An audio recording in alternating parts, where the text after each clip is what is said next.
Hello, everyone. Welcome to DLocal's second quarter 2021 results conference call. This event is being recorded. At this time, all participants are in a listen-only mode. After the DLocal management team concludes their prepared remarks, there will be a question and answer session. To ask a question during the session, you'll need to press star 1 on your telephone.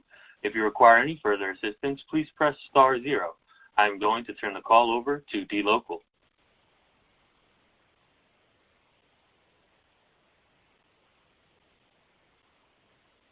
Thanks, operator.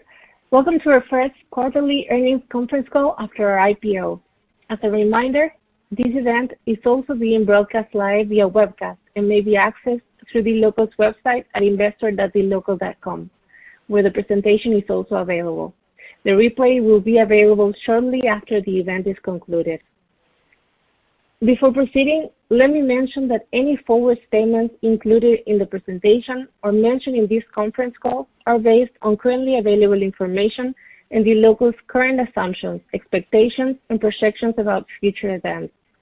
While the company believes that their assumptions, expectations, and projections are reasonable in view of currently available information, you are cautioned not to place undue reliance on those forward-looking statements. Actual results may differ materially from those included in DLocal's presentation or discussed in this conference call for a variety of reasons, including those described in the forward-looking statements and risk factor sections of DLocal's registration statements on Form F-1 and other filings with the Securities and Exchange Commission, which are available on DLocal's Investor Relations website. Now, I will turn the conference over to Sebastián Kanovich, our Chief Executive Officer. Seba, you may begin your presentation. Hello, everyone, and thanks for joining our second quarter results conference call. Today, I'm joined by Sumita Pandit, our Chief Operating Officer, and Diego Cabrera Canay, our Chief Financial Officer. This is our first earnings call after our IPO on June 3rd, 2021, and we are excited to present an update on our business, and we thank you for your interest in our company. Let's get right into it on slide 3. We are aware that some of you are joining us to hear our story for the first time, so we are providing a recap of who we are, what are the problems we are addressing for our merchants, and what we believe is our addressable market. We will then provide an update on our vectors of future growth, followed by a review of our financial performance. We will leave time for a Q&A session at the end. So, who are we? DLocal enables global merchants to connect seamlessly with billions of emerging market consumers. Our platform, One DLocal, presents a single API, single integration, and single contract solution to our merchants. We are entirely B2B focused, and we are proud to count some of the largest global merchants as our customers, such as Microsoft, Rappi, Kuaishou, MailChimp, Wikimedia, InDriver, and Wix. Today, our infrastructure supports our merchants across 30 emerging markets in Latin America, Africa, and Asia. Now, to the results. The second quarter has been our best quarter ever. Total process volume, TPV, grew 319% year over year when compared to the second quarter of 2020, reaching $1.5 billion during the quarter. Our TPV this quarter represents a milestone for the company, as it's the first time we have surpassed $1 billion in a single quarter. As you may remember, we grew our TPV 139% year over year in our first quarter of 2021. So our growth has continued to accelerate, both year over year as well as quarter over quarter. Our revenues in the second quarter of 2021 increased to $59 million, representing 186% year-over-year growth compared to the second quarter of 2020. Our business continues to benefit from cost discipline and efficiency as we continue to maintain our adjusted EBITDA margin along with high growth. Slide 4. Let us briefly compare our Q2 2021 performance vis-a-vis Q1 2021 as well as full year 2020. We have improved every financial metric we have discussed with you. Our second quarter revenue of $59 million is 46% quarter-over-quarter growth versus $40 million in Q1. Our Q2 2021 revenue growth of 186% compares to 124% in Q1 and 88% in full year 2020. We have previously highlighted the net retention rate metric as a key KPI we obsessively track. We achieved 196% net revenue retention in Q2 2021 versus an already impressive 186% in Q1 2021 and 159% in full year 2020. Our adjusted EBITDA margin in Q2 2021 remains stable at 44% in comparison with our adjusted EBITDA margin for the first quarter and higher than our Q2 2020 adjusted EBITDA margin of 40%. Merchants and consumers continue to evolve on their behaviors as the pandemic goes through its different stages in the multiple countries we operate in. We are seeing more digitalization, less cash, and wider adoption of alternative payment methods. We believe these new consumer behaviors changes are here to stay and will continue to have a positive effect on our business. During this quarter, we have seen continued growth in our business from both existing and new merchants using our platform. Our global employee base has continued to thrive and will remain focused on serving our merchants. We have embraced a hybrid model of work, office or home, as we continue to be flexible about where our employees choose to work from. This is not new for us, as even pre-COVID, we had a flexible approach to physical locations, given our global roster of merchants and extensive emerging market network. For example, the three of us on this call today are based in different locations. I am calling from Israel, while Sumita is in California and Diego is in Uruguay. We have continued our efforts on the expansion front, growing our presence in Africa and Southeast Asia. We have launched 4 new countries in the first half of this year. We have added 10+ new merchants in the second quarter of 2021.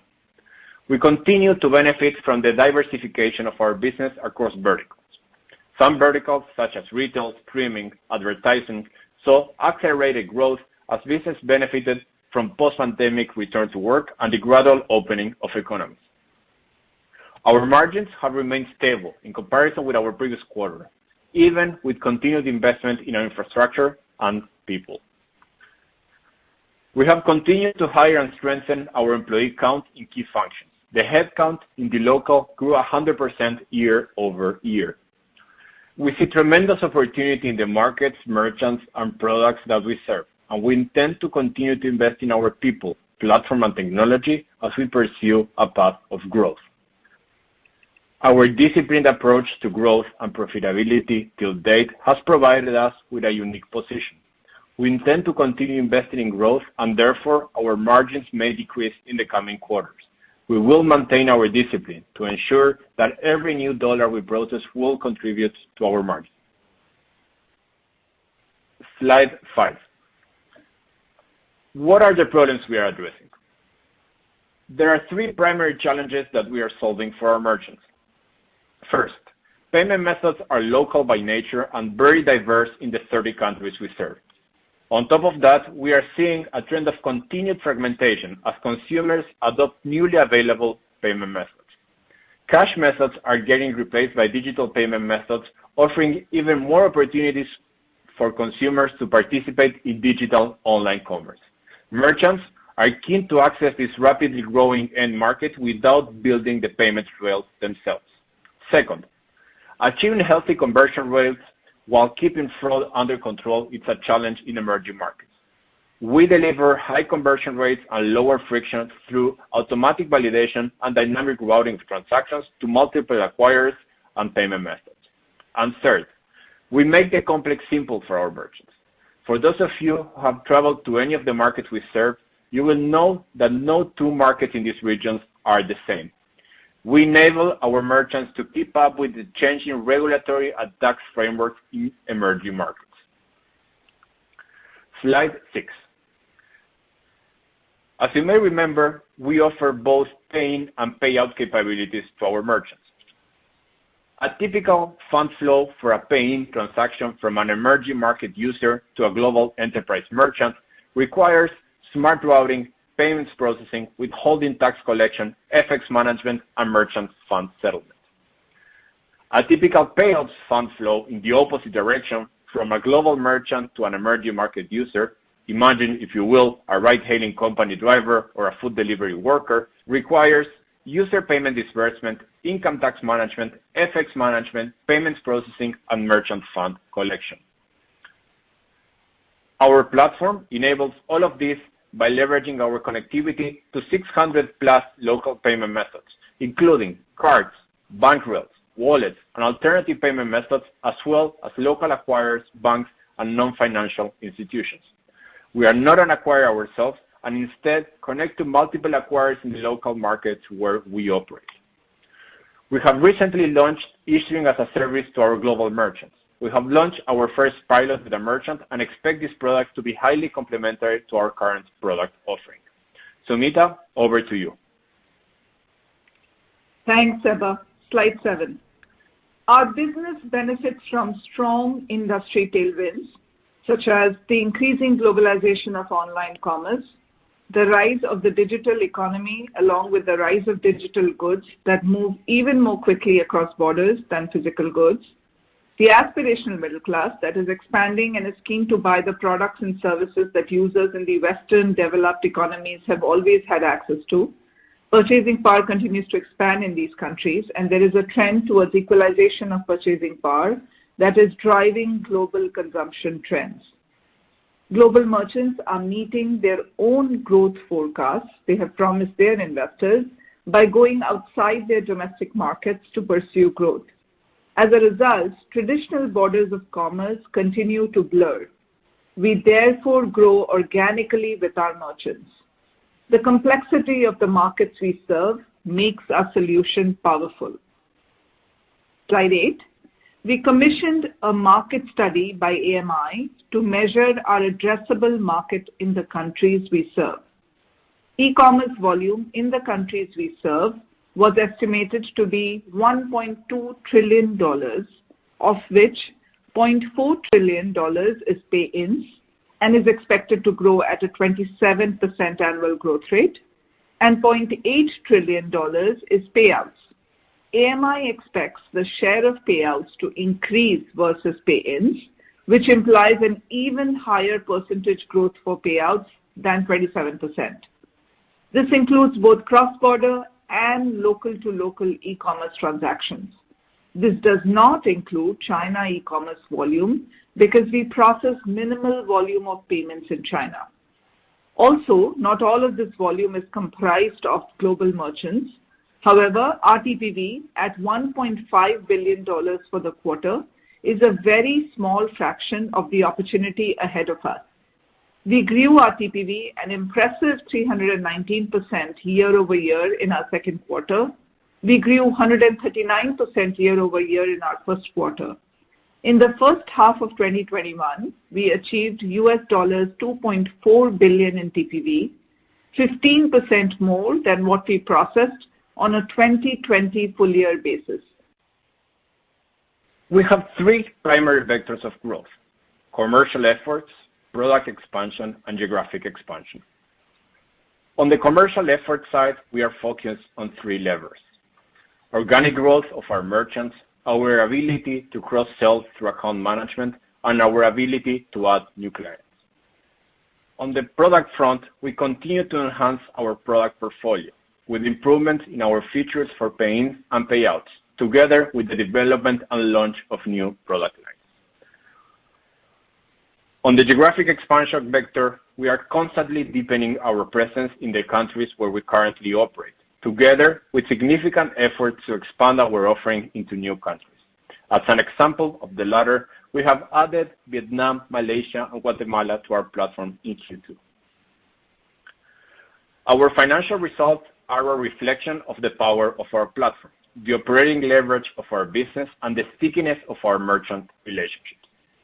Our revenue growth plus EBITDA margin, the rule of 40, as some of you may call this metric, was 129% in 2020, 168% in Q1 2021, and 230% in Q2 2021.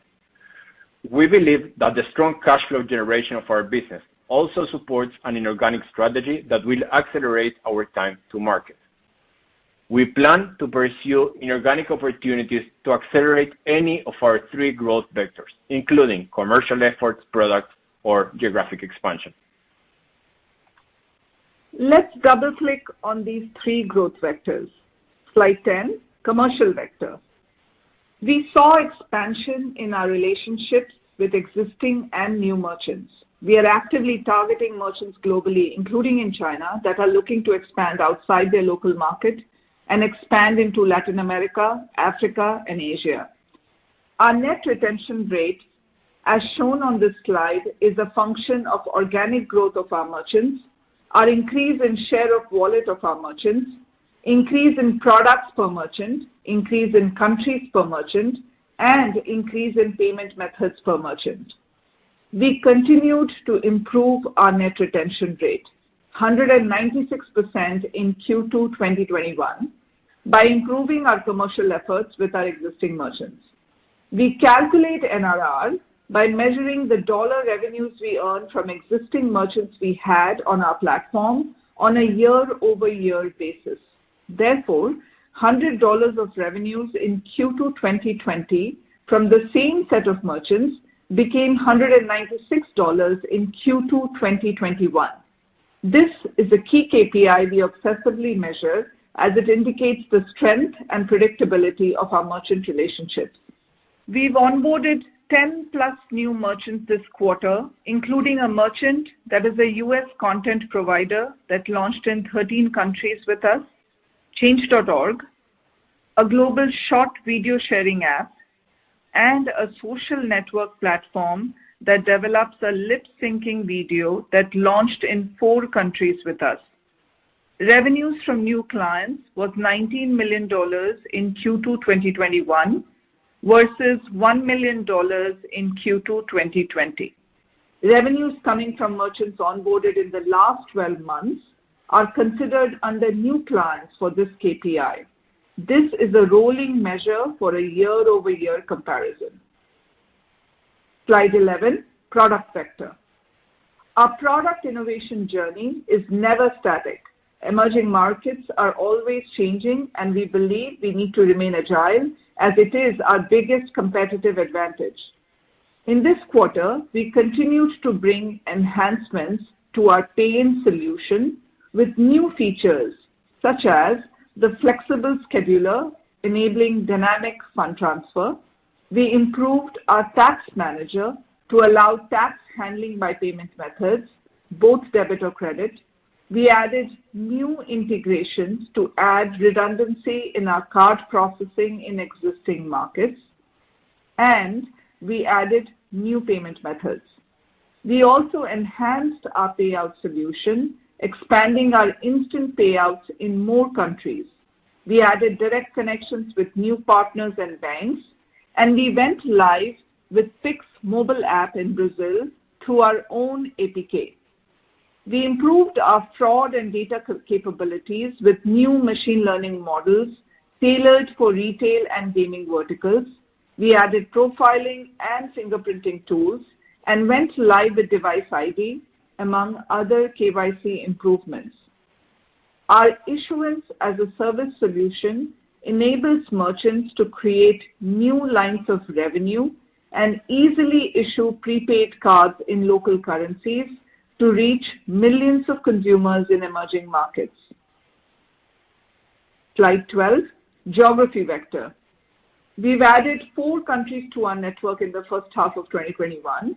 Our strategy is not to innovate in a vacuum and, to the extent possible, have a merchant in waiting when we open a new country.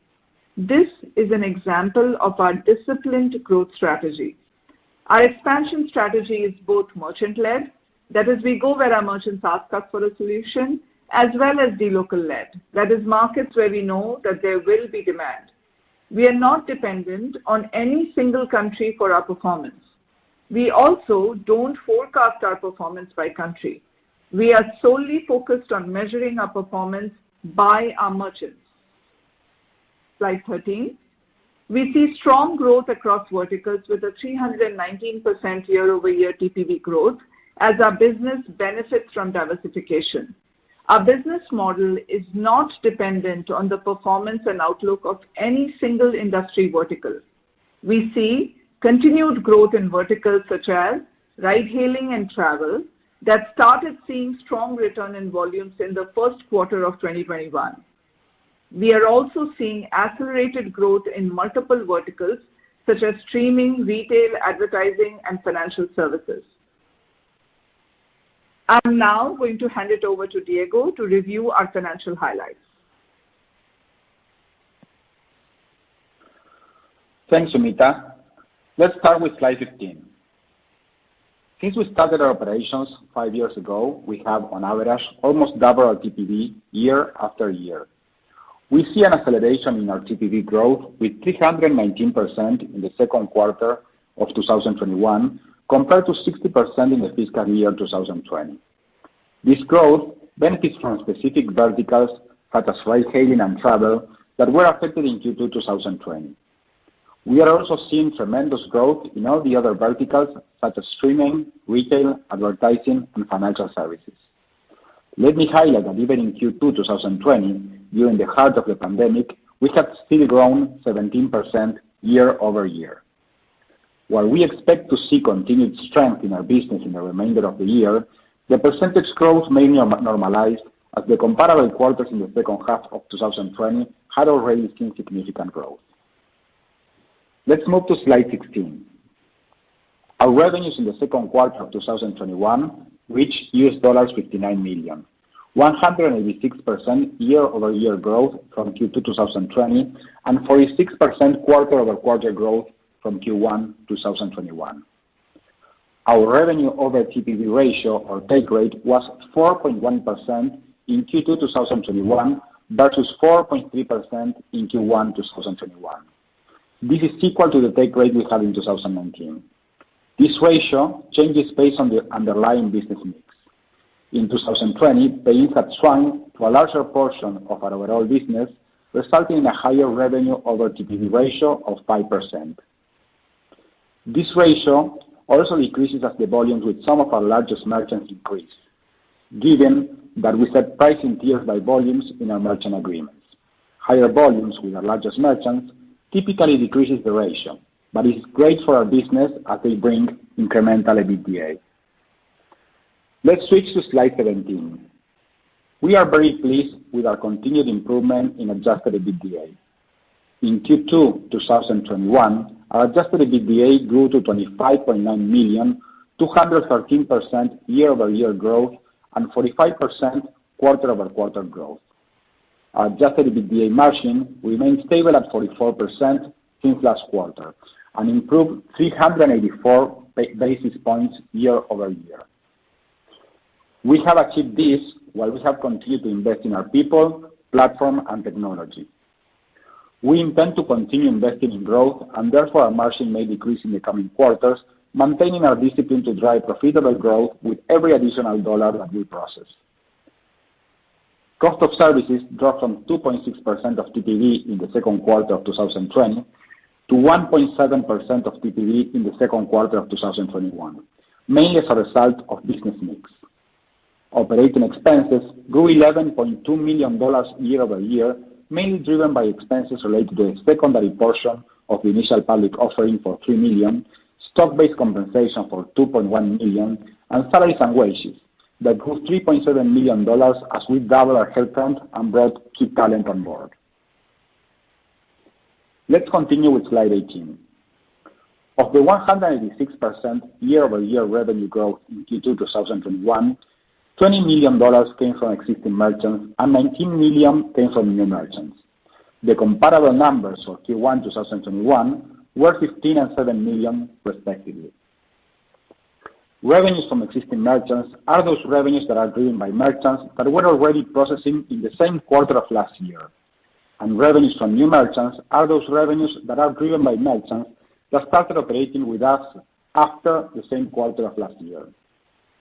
As mentioned, our net revenue retention rate continues to improve with 196% in the second quarter of 2021 compared to an already outstanding 186% in the first quarter.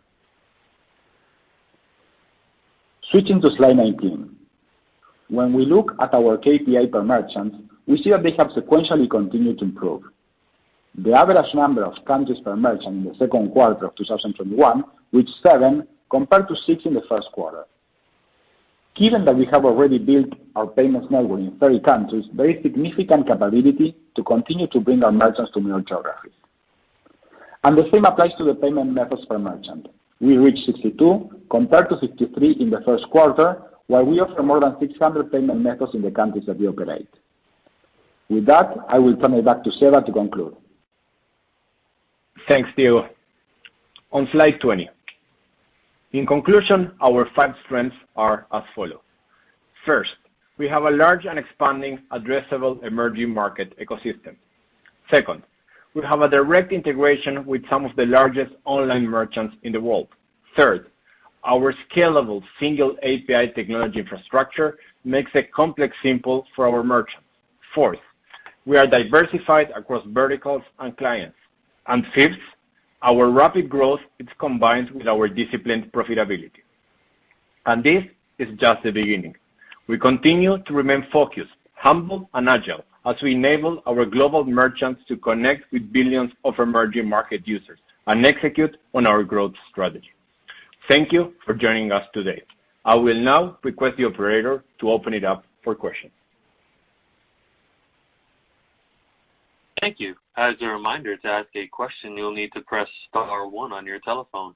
To withdraw your question, press the # key. Please stand by while we compile the Q&A roster. Our first question comes from Jorge Curry with Morgan Stanley. You may proceed with your question. Hi, good afternoon, everyone, and congrats on the numbers.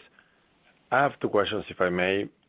The first one is on your new merchant growth of 19 million was pretty spectacular, more than 2x what you did in the previous quarter. Can you give us a little bit of a sense of who those new merchants are? How big can they be? Could any of them potentially be one of your top 10 merchants? That's evidently a very large uptick in new merchant growth, so I'm assuming there's some really large clients there. And then the second question is on your net revenue retention rate of 196 is evidently well ahead of what you did last year, well ahead of the soft guidance you had provided of around 150, 160. How do you see this number trending in the second half of this year? Thanks. Thanks, Jorge, and thanks very much for joining us. So on your first question, I think an important clarification to make is that this is a trailing metric. So we are taking into account every customer as new merchants that weren't there a year ago. So you'll see that number continues to evolve. Having said that, yes, this was a very strong quarter. Sumita touched on her remarks on some of the merchants we've been able to win, including a social network, a US content provider, a short video sharing app. And for us, Jorge, what we believe is more important is the trajectory rather than the starting point. Yes, we are extremely excited of these customers we've been able to onboard, but having the ability of onboarding them, it's day one. Then it's where we need to make sure we are continuing adding value into new geographies, new products, and that's where our net revenue retention starts to triggers and starts to compound. So we are definitely excited with the current ones we've been able to onboard, but hopefully we'll be able to see their growth in the next many quarters to come. And on your second question around net revenue retention, Sumita, you want to take it? Yeah, sure. Yeah, happy to, Seba. So I think, Jorge, the question, I want to make sure that we understand the methodology carefully here. So when we say revenues from new clients, and that number was $19 million in second quarter 2021, that number used to be $1 million in second quarter 2020. And the reason you see that increase is that's the revenue from any new clients in the last 12 months. And so it could be a client that we added in Q3 of last year or Q4 of last year or Q1 of this year. All of that aggregates into that 19 million number. And that's why, in comparison to Q2, that number looks that big, 19 million versus 1 million. On your question on the guidance, what I would say is that this has been a fantastic quarter for us. If you look at the year-over-year growth rate numbers, the reason also the percentages are so high is that Q2 2020 was right in the middle of the pandemic, and we're getting the benefit of a slightly lower base last year in the second quarter.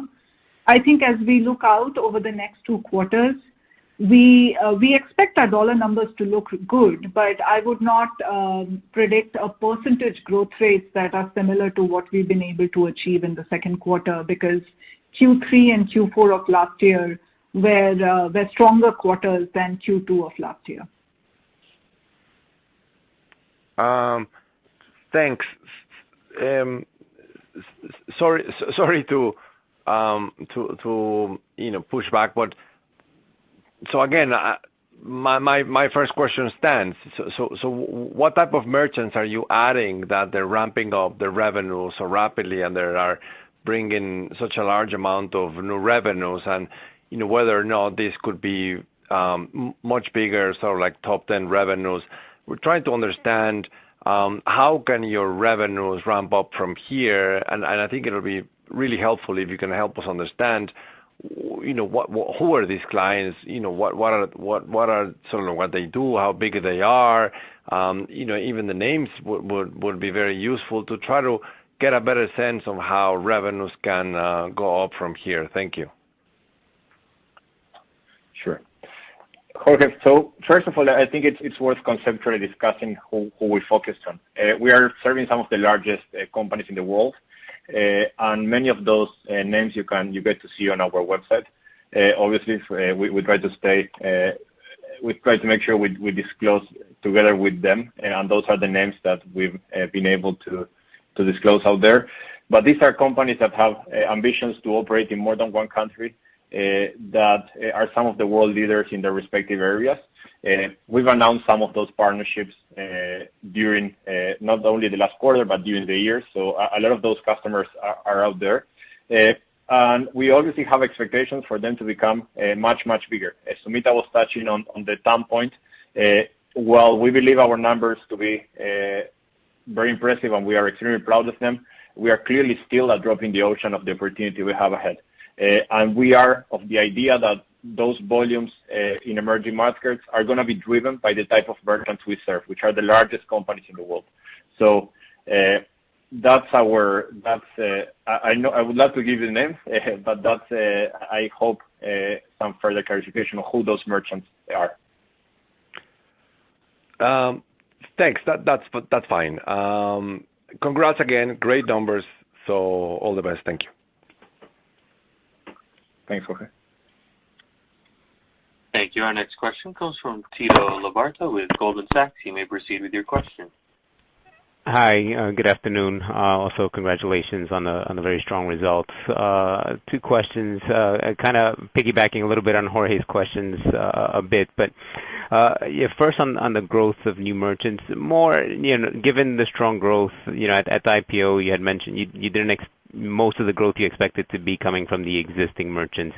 So are there more new merchants like going forward from here on out that you can boost that growth from new merchants more than you initially expected? I guess maybe to rephrase it, post-IPO, has something changed where you think you can maybe capture more new merchants than before, which should boost that growth? And then the second question, also on the net revenue retention rate, I guess following up on Jorge's question, right? You had guided for that 150 to 160, and you're well above that.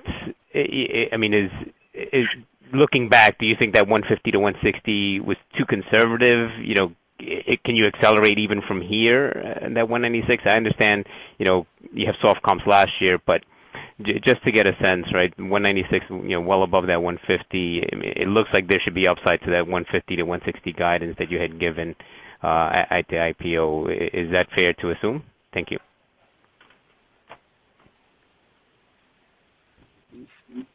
I can start with the second question, Tito, which is on your question on net retention rate, and then let's come back to the new merchant question. On the net retention rate, if we look at our cohorts over a period of time, the reason, we've spoken about the 150 to 160%. By the way, that was also our net retention rate number for our full year 2020, as you may remember. When we look at cohorts over a slightly longer period of time and we look at the trends, we see that the 160 number is actually quite stable. So I think in the medium term, we still think that that is the right net retention rate to consider as those cohorts mature. In the initial years, when we add a merchant, our NRR could be really, really high, but it stabilizes, as we've discussed with you in the past. So we think that the 150 to 160% is still the right medium-term net retention rate, and therefore is still what we've modeled. In terms of your first part of the question, which was related to your new merchants, we actually think that that number will actually come down because we've added some very large merchants in the last 12 months. As I mentioned, it's a rolling measure. So keep in mind, these are not new merchants we've added only in this quarter. These are any merchants that were not in our book of business in Q2 of 2020. So it's a rolling measure of any new merchants in the last 12 months. And so we've added some merchants in the last 12 months that are contributing to that new client number. We expect that number to come down in the next 2 quarters as that rolling measure changes. Great. Tito, and just to complement on that, sorry, the other driver for new merchant growth is having the ability of having new products, new product and new geography. So you had a question around, are there more customers to be won? And what we expect is that through additional geographies, through additional products, through additional capabilities, on the mid to long term, we'll be able to continue adding merchants. Not necessarily at the pace we did this quarter, but yes, we do believe there's plenty of opportunity ahead in terms of new logos to bring into the platform. Great, thanks, Seba and Sumita. That's helpful. Maybe one follow-up then on the net revenue retention rate again. I understand in the midterm, it should trend lower to that 150, 160. But I guess in the shorter term, it looks like that should be running higher, right? So midterm, maybe I guess to quantify the midterm, is that like in 2-3 years? And in the shorter term, there seems to be some upside, or is the midterm next year? Just to try to quantify the midterm a little bit. Thank you. Yeah, I think that it's about 2 years from the start of when a merchant comes on board. So it's a cohort-based measure, Tito, and I think we discussed this with you during our IPO as to how those cohorts trend out. We've added some pretty large merchants in the last 12 months. We expect them to stabilize in about 24 months from the beginning of when they come on our platform. So I would say it's in the next 12 to 18 months is where we see the 150 to 160% to be a stable place. Perfect. That's very helpful. Thank you, Sumita.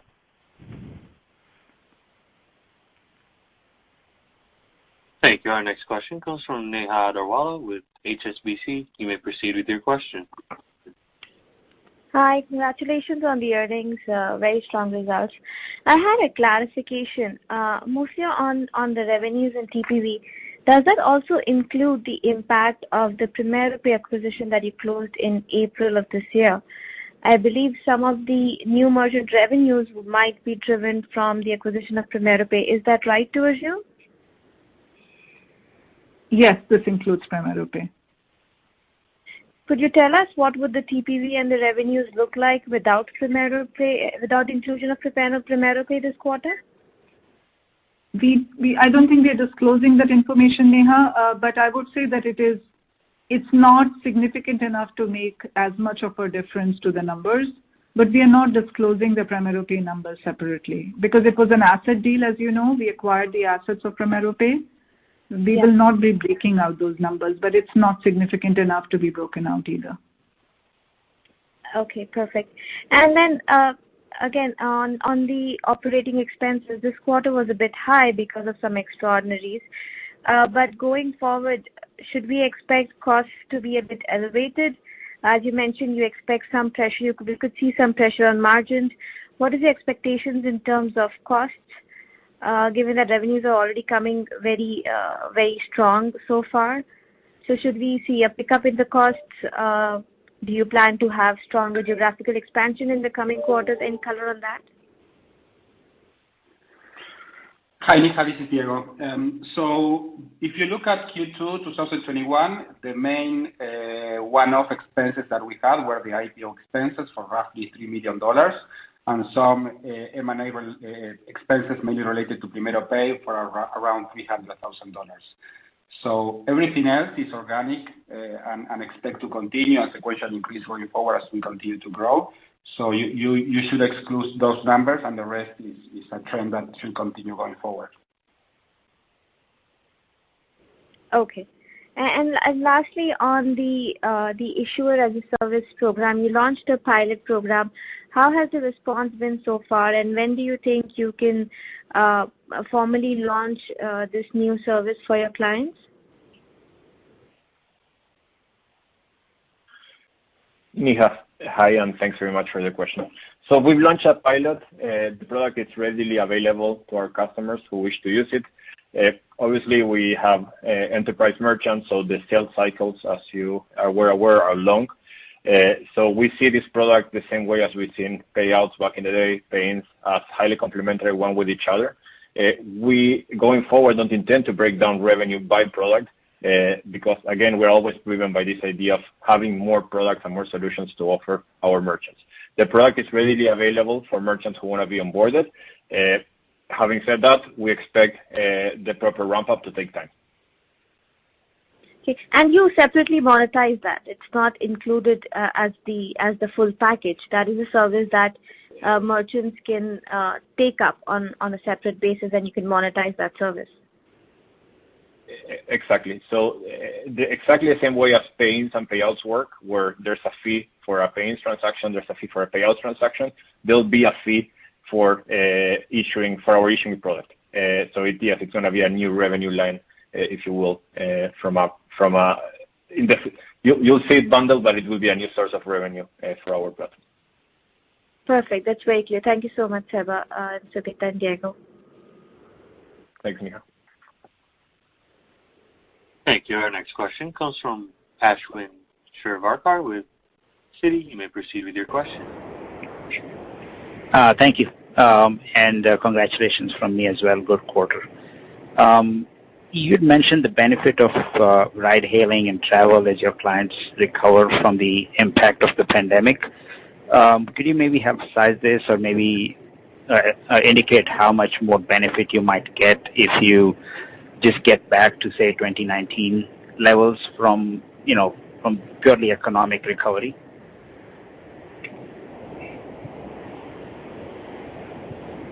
Sure.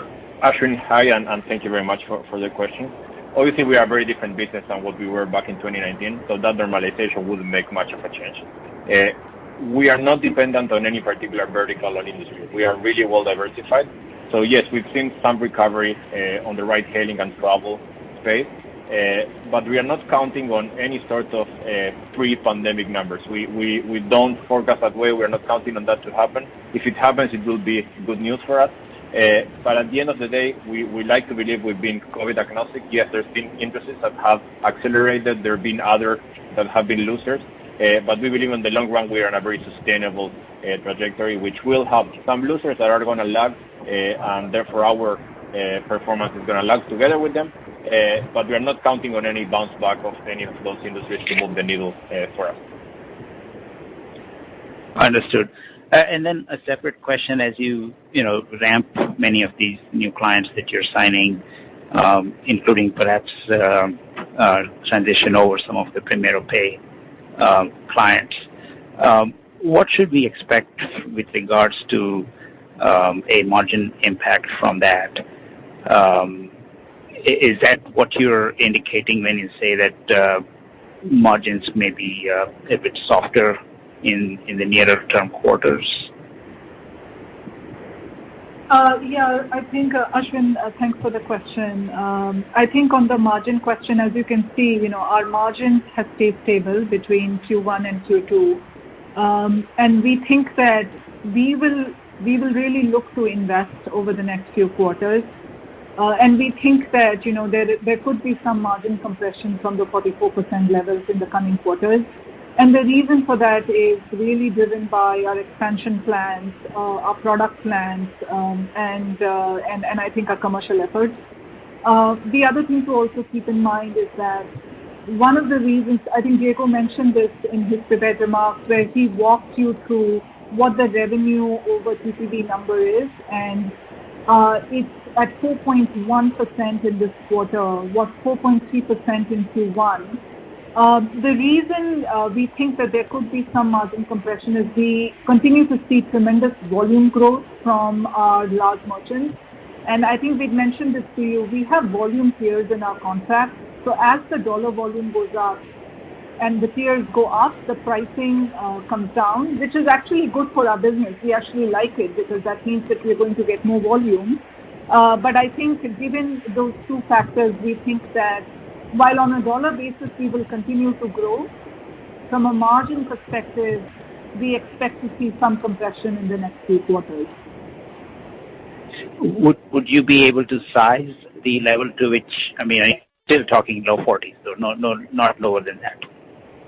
Yeah, I think we are talking, low 40s. I think if you think about the 2020 year numbers, both for net retention and margin, we think that that's a good place for us to plan for. Great. Very helpful. Thank you. Thank you all. Thank you, Ashwin. Thank you. And as a reminder, to ask a question, you'll need to press star 1 on your telephone. Our next question comes from Sumit Ipa with New Street Research. You may proceed with your question. Hi guys, thanks very much, and congratulations on really good numbers. Just 2 or 3 quick ones from me, please.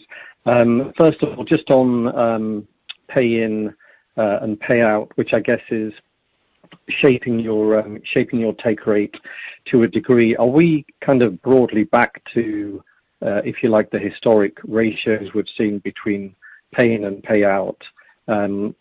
And so can we think about this level as kind of being a little bit more normalized, or do you still think post-COVID there's a bit of a reset likely to take place?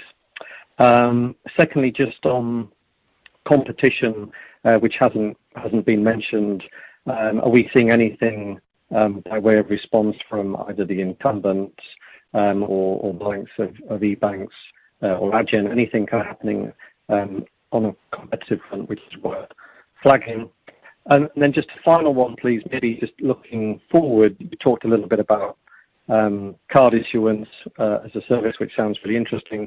One other thing I was interested in was prepayment income, which is such a source of revenue and profit across Latin America in particular.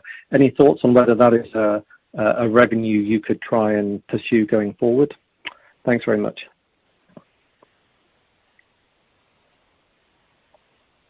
Thank you, Sumit. So on the question around the split between payments and payouts, we've seen those two evolve along the years, and we believe it's going to continue to evolve. We are still a micro and a macro world, so depending on which customers we are able to onboard and at what speed, you'll see payments, payouts gaining a different share. So I don't think we can point you to any mature stage split between those two. Depending on who the merchants are and how strongly they use our platform, you'll see that split continues to evolve. On the competition question, look, we've lived for many years in a very competitive space.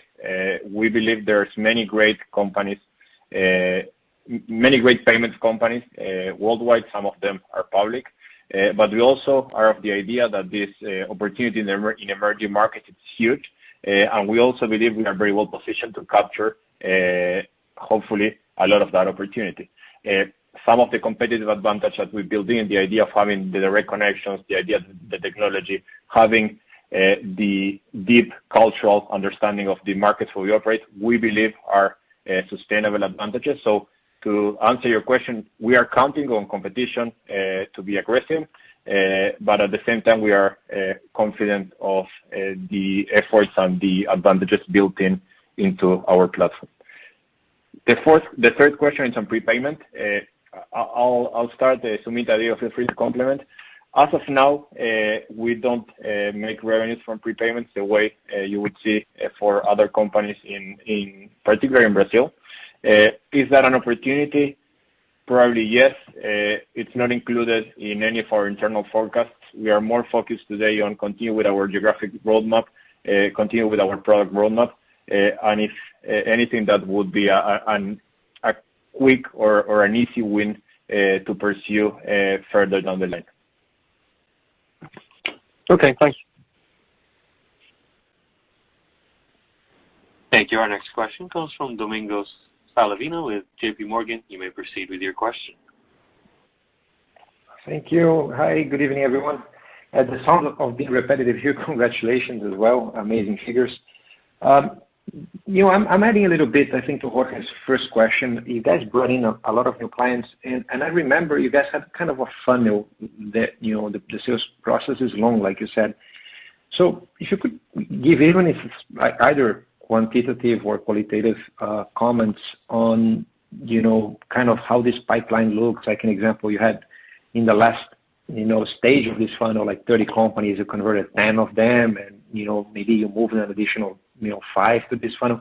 We just want to kind of, grasp or understand a little bit how this pipeline of new clients, how mature it is, how it's evolving.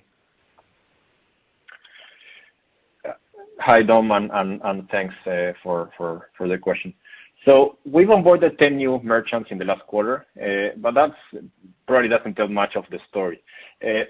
Part of the reason why we've decided to become public was we wanted to raise awareness in the market of our existence to our merchants, and we believe we managed to do so to a certain extent. But that by no means has an impact on our current quarter. If anything, that will help us drive more leads into that funnel that we were discussing. The other thing is that funnel is fed by opportunities that are based on geographies and products. So the more geographies we have, the more products we have, the more we are able to have a conversation with any customer and tell them we have a service to offer you. So we see a pipeline that is extremely healthy, that it's full of opportunities across all different stages. But also, if you remember what we discussed at IPO, there's 2 key funnels for us. It's a new sales funnel where we are going after the new merchants. But at the same time, there's an account management funnel, which is the one that drives the net revenue retention. And that's the one we focus the most, making sure there's more opportunities with each one of these customers that are onboarded, and it's never been healthier. Very clear. And in the new companies funnel, like in this last stage, did it grow or did it shrink? So basically, did you absorb most of the opportunities, or you basically, stable as far as the things that you're expecting, let's say, next 6 months? It's very much in line with what we were expecting. Again, enterprise merchants by nature are cyclical. There's going to be times where we're going to have higher new merchants. There's going to be times where we're going to be slower. That's why we care so much about the account management funnels. Having a customer in our world doing $1 with you means not much. What we want to know is that those customers continue to grow with us, continue to drive more business. And that's where we are the most focused, making sure we have enough opportunity with our current merchants in our platform, because we know new merchants will come, but we also know that our success is going to be tied with us delivering value to them and being able to grow with them as they grow. Very clear. Maybe right, thank you, guys. One other point. Yeah, go ahead, Sumita. I would say, a big opportunity for us is merchants that want to grow outside their home countries. I think we mentioned that in our prepared remarks. We see that there is tremendous pent-up demand from merchants looking to go outside their home countries, including from China. So as we keep highlighting, we don't actually process significant payment volume in China, but we do work with Chinese merchants outside China, and that's also been beneficial to us. I understand. Thank you again, and congrats.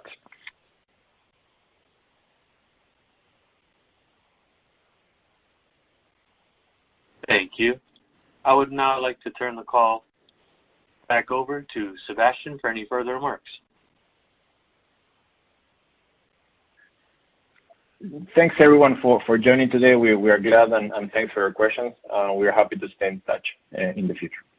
Thank you very much. Thank you. This concludes today's conference call. Thank you for participating. You may now disconnect.